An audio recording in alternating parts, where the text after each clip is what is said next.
So, Iran's uranium enrichment program has advanced substantially, raising concerns among international observers that Iran is days away from a nuclear weapon. Based on reports last week from the International Atomic Energy Agency, or IAEA, Iran has enriched a large amount of uranium to 60% purity in just the last month. 60% is considered highly enriched and is only one step from the 90% threshold considered to be weapons grade. They produced approximately 275 kilograms at 60% enrichment. It takes about 42 kilograms per nuclear weapon, according to the IAEA estimates. That means that they could make 5 to 6 nuclear warheads in a matter of weeks. Now, I want to caveat that creating a warhead and having a functional delivery system are two entirely different things. And actually, Iran is a bit further away in the delivery system than they are from merely creating uranium for weapons grade munitions.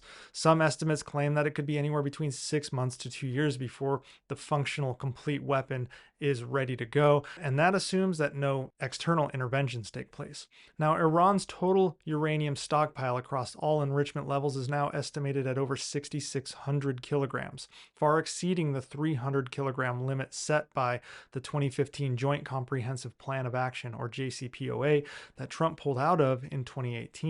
Since 2018, Iran progressively abandoned its JCPOA commitments and ramped up production capacity with a surge in monthly output. Now, despite this buildup, it's believed Iran has not officially crossed the line to 90% enrichment, but with the IAEA getting very limited access, we're not entirely sure.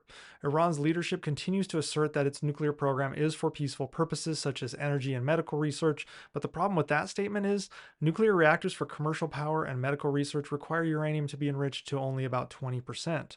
Other than the US, who uses weapons grade uranium in its carriers and submarines for longevity, every other country uses uranium enriched to a maximum of 45% for naval reactors, some even lower. So, even that excuse is not going to work since Iran is not building any nuclear carriers or submarines. So, there is really no reason for them to have 60% enriched uranium unless it's to hold on for future nuclear weapons use. In November of 2024, Iran briefly signaled a willingness to cap its 60% stockpile during talks with the IAEA, but it quickly resumed expansion in response to Trump's election and a censure from the IAEA's Board of Governors. Tehran restricted IAEA inspector access and removed monitoring equipment from some sites, making it harder to verify the full scope of its activities.